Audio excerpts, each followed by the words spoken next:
আঁচনি নামত আমাৰ গাঁৱৰ সৰ্বসাধাৰণ মানুহক আজিও ব্লেকমেইলিং কৰি থকা হৈছে। আজিও কৈ থকা হৈছে যে পঞ্চায়ত নিৰ্বাচনত আমাক তোমালোকে ভোট নিদিলা, গতিকে তোমালোকে আঁচনিৰ কাৰণে যোগ্য নহয়।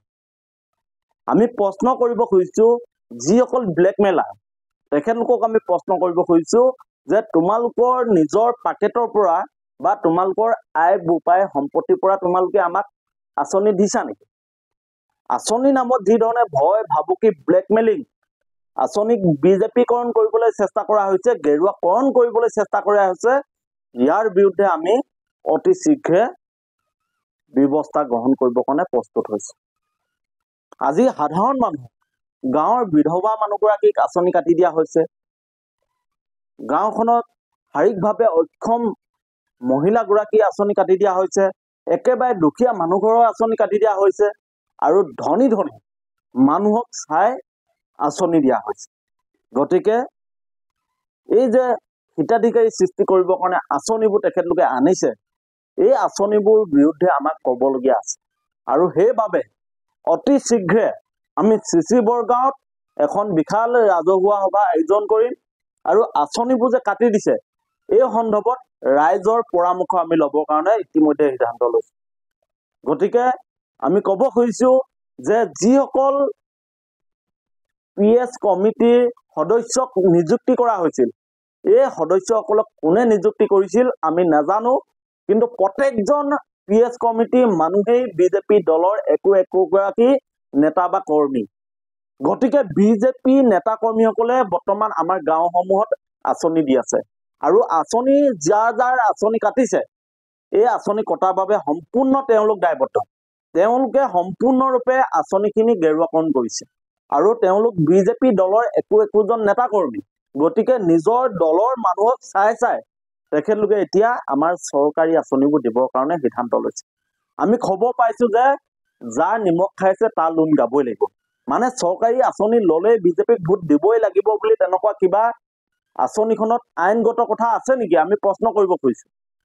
আইনগতভাৱে চৰকাৰী আঁচনি ল'লে বিজেপিক ভোট দিব লাগিব বুলি আছে নেকি? এই কথাষাৰ অসমৰ মুখ্যমন্ত্ৰী ডাঙৰীয়াই স্পষ্ট কৰিব লাগে, আমাৰ জিলা আয়ুক্ত ডাঙৰীয়াই স্পষ্ট কৰিব লাগে, আমাৰ উন্নয়ন খণ্ডৰ BDO ডাঙৰীয়াই এই কথাটো স্পষ্ট কৰিব লাগে। আজি PS কমিটিক সম্পূৰ্ণৰূপে বিজেপিৰ মানুহক চাই PS কমিটিৰ দায়িত্ব দিয়া হৈছিল আৰু যিসকলে এতিয়া PS কমিটি একোজন সদস্য বুলি গাঁৱৰ মানুহবোৰক অৰুণোদয় আঁচনি বা বিভিন্ন আঁচনি ক্ষেত্ৰত নিৰ্বাচন কৰিছে, তেখেতলোকে এতিয়া গাঁৱৰ বিধৱা আইগৰাকী, বিধৱা মাগৰাকী অৰুণোদয় কাটি দিছে। আজি লিষ্টত নাম নাই, ৰিজেক্ট লিষ্টত আছে। বিকলাংগ মানুহৰ লিষ্টত নাম নাই। একেবাৰে গাঁৱৰ সৰ্বস্তৰৰ দুখীয়া মানুহৰ নাম এতিয়া অৰুণোদয়ত নাই। বিভিন্ন আঁচনিৰ পৰা তেখেতলোকৰ নামবোৰ কাটি দিছে। এয়া কেনে মানসিকতা? এখন কল্যাণকামী ৰাষ্ট্ৰত, এখন গণতান্ত্ৰিক ৰাষ্ট্ৰত এই ধৰণে অগণতান্ত্ৰিক কাম কাজ কৰাটো সঁচাকৈ এয়া দেশদ্ৰোহী বাহিৰে আন একো হ'ব নোৱাৰে বুলি আমি ভাবো। আমি স্পষ্টভাৱে কৈছো, আমি অৰ্জুন হৈ যুঁজিবলৈ আহিছো আৰু যিসমূহ ব্লেকমেইলাৰ, আমি ব্লেকমেইলাৰসমূহৰ বিৰুদ্ধে আমি এতিয়া পাশপাত অস্ত্ৰৰ সন্ধানত আছো। তেখেতলোকে যি অস্ত্ৰই ব্যৱহাৰ নকৰক মানুহক এতিয়া অন্যায় কৰি আছে, আঁচনি কাটি দিছে আৰু এইবোৰ বিৰুদ্ধে আমি এতিয়া পাশপাত অস্ত্ৰৰ সন্ধানত আছো। যিদিনাখনে আমি পাশপাত অস্ত্ৰ পাম সেইদিনাখনেই এই 2 নম্বৰী ব্লেকমেইলাৰসকলৰ বিৰুদ্ধে আমি পাণ্ডৱ হৈ কৌৰৱৰ বিৰুদ্ধে পাণ্ডৱে যেনেকৈ যুঁজ দিছিল তেনেকৈ আমি যুঁজিবৰ কাৰণে সাজু আছো। বৰ্তমান আমি বনবাসত আছো, আমি তপস্যা কৰি আছো যে আমি মহাদেৱৰ পৰা পাশপাত অস্ত্ৰ পাম আৰু কৌৰৱৰ বিৰুদ্ধে আমি যুদ্ধ আৰম্ভ কৰিম। আৰু কৌৰৱে দেখিছে কেনেকৈ অন্যায় অত্যাচাৰ কৰি মানুহক শাসন কৰিছিল। তেখেতলোকৰ কৰ্মকাণ্ড যদি আমি ইতিহাস চাওঁ তেতিয়াহ'লে আমি পাওঁ। গতিকে আমি অন্যায়ৰ বিৰুদ্ধে যিহেতু আমি যুঁজ কৰিছো, অন্যায়ৰ বিৰুদ্ধে আমি যুঁজিম। ৰাইজক আমি আশ্বস্ত কৰিব খুজিছো যে অতি শীঘ্ৰে আমি যিসমূহ মানুহৰ আঁচনি কাটি দিয়া হৈছে ইয়াৰ বিৰুদ্ধে আমি সজাগতা আনিম। আমি ৰাইজক বুজাবলৈ চেষ্টা কৰিম যে আচলতে আঁচনি দিয়াৰ ক্ষেত্ৰত চৰকাৰী অফিচাৰজন দায়বদ্ধ হ'ব লাগে, জিলা আয়ুক্ত দায়বদ্ধ হ'ব লাগে, আমাৰ ব্লকৰ বিডিঅ'জন দায়বদ্ধ হ'ব লাগে বা পঞ্চায়তৰ ছেক্ৰেটাৰীজন দায়বদ্ধ হ'ব লাগে। ইয়াৰ কাৰণে কোনো PS কমিটি গঠন কৰি দিয়া কোনো আমাৰ মতে নিয়ম বা আইনগত কথা নাছিল, কিন্তু PS কমিটি গঠন কৰিছে সম্পূৰ্ণৰূপে আঁচনিখন গেৰুৱাকৰণ কৰিবৰ কাৰণে, বিজেপিকৰণ কৰিবৰ কাৰণে। গতিকে ৰাইজ আপোনালোকে সজাগ হওক, বিজেপিক ভোট দিওঁতে 10 বাৰ ভাবক যে আপোনাৰ অৰুণোদয়টো কাটি দিছে। বিজেপিৰ লগত আপুনি মিটিঙলৈ যাওঁতে 10 বাৰ ভাবক যে আপোনাৰ লাখপতি বাইদেউ বা গছপুলি ৰোৱা 10,000 টকাটো কাটি দিছে। আমি স্পষ্টভাৱে কৈছো, আপোনালোকে কথাবোৰ ভাবক যে এই গাঁৱৰ সাধাৰণ মানুহবোৰক যি ধৰণে অত্যাচাৰ কৰিছে, যি ধৰণে বাৰম্বাৰ আঁচনি দিম বুলি কৈ ডকুমেণ্ট ল'লে, তেওঁলোকৰ মিটিঙলৈ মাতিলে আৰু মিটিঙলৈ মতাৰ পিছত এতিয়া সকলোৱে আঁচনিবোৰ যি ধৰণে কাটি দিছে, আপোনালোকে কথাবোৰ বিচাৰ বিশ্লেষণ কৰক। আৰু PS কমিটিয়ে যি ধৰণে নামবোৰ নিৰ্মাণ কৰিছে তাৰ কাৰণে তেওঁলোক দায়বদ্ধ। আমি ভাবো আমি জিলা আয়ুক্তক এই কথা অৱগত কৰিব লাগিব, আমি ভাবো বিডিঅ'ক এই কথা আমি ধৰিব লাগিব।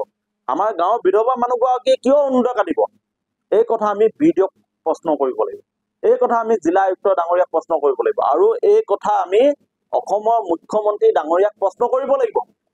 কাৰণ কাৰো বাপেকৰ বা আই বোপাই সম্পত্তিৰ পৰা আমাক আঁচনি দিয়া নাই, আমাৰ পৰা টেক্স লৈ লৈ তেখেতলোকে আমাকে আঁচনি দিছে। আৰু দেখিছে আমাৰ প্ৰত্যেকজন মানুহৰ ওপৰত ধাৰৰ পিছত ধাৰ লৈ লৈ চৰকাৰ চলাই আছে, আমাৰ ওপৰত ধাৰৰ বোজা জাপি দিয়া হৈছে। আৰু তাৰ পিছত আকৌ আঁচনি দিয়া নামত কয় যে যা নিমখ খাইছো তাৰ গুণ গাব লাগিব। আৰে আমি তেওঁলোকৰ নিমখ খাই আছো নেকি? আমাৰ টকাৰে তেখেতলোকে লাভ বিলাস জীৱন যাপন কৰি আছে, আমাৰ নিমখ খাই আছে তেখেতলোকে। আমাৰ টেক্সৰ পইচাৰে মন্ত্ৰিত্ব জীৱন উলহ মালহে পালন কৰি আছে, তেওঁলোকৰ চামচালকে আমাৰ ৰাইজৰ টকাৰে চলি আছে।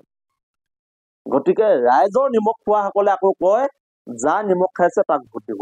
আৰে কি কথা কব আহিছে তেখেতলোকে? এই কথাবোৰ বিচাৰ বিশ্লেষণ আমি নকৰিলে হ'ব নেকি? গতিকে ৰাইজ সময় থাকোঁতে সজাগ আৰু সচেতন হওক, অন্যায়ৰ বিৰুদ্ধে যুঁজিবৰ হ'ল।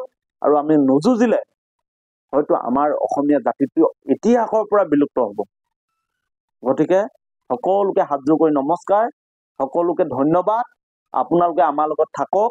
আমি আপোনালোকক কথা দিছো, যিসমূহ মানুহৰ সঁচা অৰ্থত আঁচনি পাব লাগে সেই মানুহসকলৰ যদি আঁচনি কাটিছে তাৰ বিৰুদ্ধে আমি যুঁজ দিম। আপোনালোকে আমাৰ লগত যোগাযোগ কৰক, আমি আপোনালোকৰ লগত আছো। আৰু অতি শীঘ্ৰে আমি ডেটটো ঘোষণা কৰিম। চিচিবগাঁৱত আমি বিশাল জনসমাৱেশ দিম, য'ত ৰাইজৰ দলৰ সভাপতি তথা বিধায়ক অখিল গগৈ ডাঙৰীয়া উপস্থিত থাকিব। আৰু অখিল গগৈ ডাঙৰীয়াৰ জৰিয়তে আমাৰ সমস্যাবোৰ আমি বিধানসভালৈ লৈ যাম।